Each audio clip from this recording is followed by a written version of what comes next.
थे और बाहर का काम भी नहीं। कावेरी जी ने अपनी बेटियों से कहा कि वो प्रेगनेंसी का बहाना बनाकर अपने पतियों को सबक सिखाए। अब सुनिए आगे। मम्मी, आपने जैसा कहा था हमने वैसा ही किया, लेकिन देखिए ना, विवेक का हाल तो वैसा का वैसा ही है।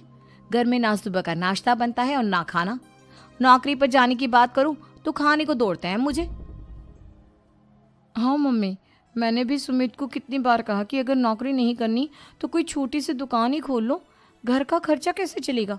देखो दोपहर के 12 बजने आए और जनाब अभी तक सो रहे हैं। हाँ मम्मी, ईशा और सुहाना ठीक कहती हैं। अविनाश का भी यही हाल है। जब मैंने अपनी प्रेगनेंसी के बारे में कहा तो मुझसे कहने लगा, अरे दूसरी लड़कियां तो 9-9 महीने तक नौकरी करती है, बस डिलीवरी के टाइम छुट्टी लेती है। मोहिनी, तुम भी नौकरी करो। अब मुझे कहाँ नौकरी मिलेगी? मम्मी बताओ अब मैं क्या करूँ? हे भगवान, क्या सोचकर घर जमाई दामाद लाई थी मैं कि मेरी बेटियां मेरे पास रहेंगी और खुश रहेंगी, लेकिन इन आलसी दामादों ने तो हमारी जिंदगी को भी प्रॉब्लम में डाल दिया है। मैं तो कहती हूँ मम्मी, हम लोग वापस अपनी जॉब पर जाना शुरू कर देते हैं। बता देते हैं इन लोगों को कि हमने प्रेगनेंसी का बहाना किया है। नहीं नहीं बेटा, ऐसी गलती भी मत करना।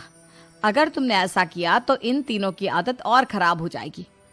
अरे आज नहीं तो कल कभी तो तुम प्रेग्नेंट होगी, तब वापस यही प्रॉब्लम आएगी। तब क्या करोगी तुम तीनों?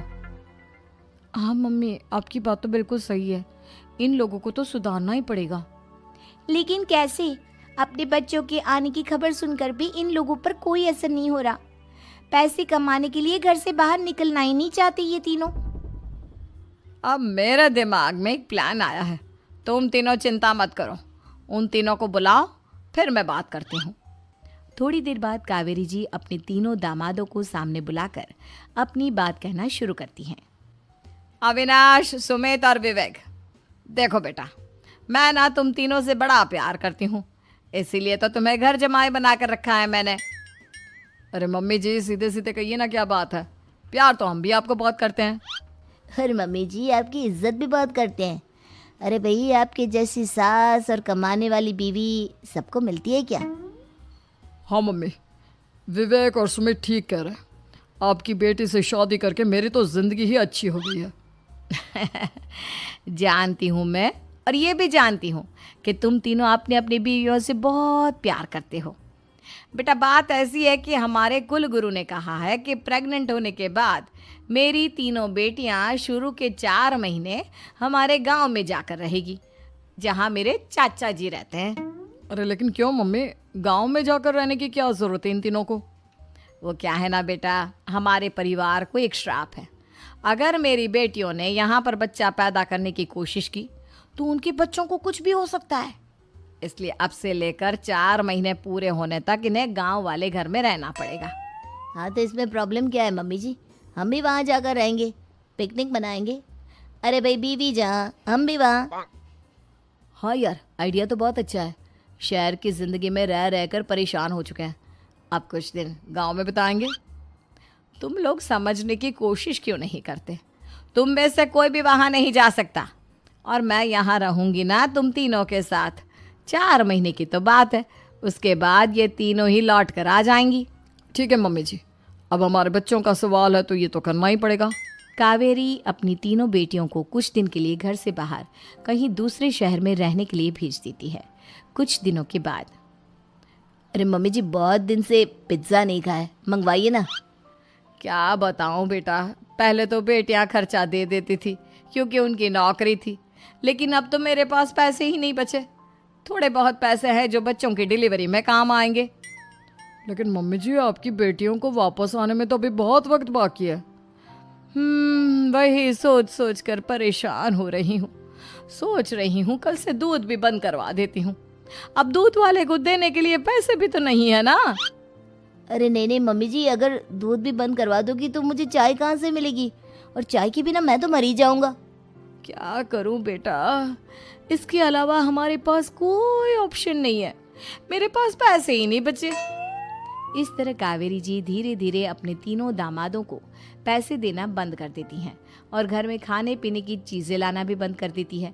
अब वो तीनों बुरी तरह से परेशान होने लगे थे और इसलिए एक दिन तीनों प्लान करके घर से बाहर निकलते हैं और बाजार में जाने के बाद, यार अच्छा खाना खाए हुए कितने दिन हो गए, पता नहीं कब अच्छा खाना मिलेगा। हमारी बीवियों के जाने के बाद तो हमारी हालत भिखारियों जैसी हो गई है यार। कुछ भी हो, मुझे तो आज पिज्ज़ा खाना ही खाना है। जेब में 1 रुपया नहीं है और पिज्ज़ा खाएगा, कहाँ से आएंगे पैसे? अरे देख वहाँ सामने बोर्ड पर क्या लिखा हुआ है, कंप्यूटर पर काम करने के लिए एक आदमी की आवश्यकता है। भाई मैं तो जा रहा हूँ, काम करूँगा और शाम तक पैसे लाकर आराम से पिज्ज़ा खाऊंगा। जा जा, तुझे कोई काम नहीं देने वाला, हम तो घर जा रहे हैं। चल भाई सुमित। सुमित और अविनाश वहाँ से चले जाते हैं और विवेक उस कंप्यूटर शॉप पर सारा दिन काम करके 5,000 रुपये कमा कर घर लौट कर आता है और अपने खाने के लिए अच्छी अच्छी चीज़ें भी लेकर आता है। ये देखकर विवेक और सुमित के दिल में भी कुछ पैसे कमाने की इच्छा जागती है। अरे सुबह सुबह कहाँ चल दिए तुम? मम्मी जी एक बहुत अच्छी जगह मिली है, कंप्यूटर पर काम करने के 5,000 मिले थे कल मुझे। अगर रोज़ काम करूँगा तो पूरे 40,000 की तनख्वाह। अरे वाह, ये तो बहुत अच्छी बात है दामाद जी, आपको जाना ही चाहिए। सुमित और अविनाश विवेक को इस तरह तरक्की करते देखकर परेशान हो जाते हैं और वो दोनों भी काम की तलाश में निकल पड़ते हैं। धीरे धीरे उन दोनों को भी काम मिल जाता है। अब कावेरी के तीनों दामाद छोटी मोटी नौकरी करके अच्छा पैसा कमाने लगे थे। एक दिन कावेरी उन्हें अपने पास बुलाती है। अरे वाह, विवेक 40,000 कमा लेता है, अविनाश 60,000 और सुमित तुम भी 40,000 के आसपास कमा ही लेते हो। कुल मिलाकर तुम अच्छे खासे पैसे कमा रहे हो बेटा। हाँ मम्मी जी, बहुत मज़ा आता है जब महीने के एंड में मोटी रकम हाथ में आती है। पूछिए मत मम्मी जी, घर में रहकर रोटी बना बना कर और तो जैसा महसूस होने लगा था मुझे तो। हाँ बेटा, तुम तीनों की बात तो बिल्कुल ठीक है। और जानते हो, अब तुम तीनों की पत्नियां भी वापस लौट कर आने वाली है। लेकिन मम्मी जी अभी तो उन्हें गए सिर्फ 2 महीने हुए हैं, आपने तो कहा था वो 4 महीने के बाद लौट कर आएंगी। ऐसा कुछ नहीं है बेटा, मैं सिर्फ तुम तीनों को सबक सिखाना चाहती थी कि आदमी घर में बैठकर बीवी की कमाई खाता हुआ अच्छा नहीं लगता। इस दुनिया में हर इंसान को मेहनत करनी चाहिए, काम करना चाहिए, चाहे वो औरत हो या आदमी, ताकि अपने परिवार को संभाल सके। कावेरी की बात सुनकर उन तीनों को अपनी गलती का एहसास होता है और कावेरी उन्हें सच बता देती है कि ईशा, सुहाना और मोहिनी शहर में ही कहीं दूसरी जगह रह रहे थे।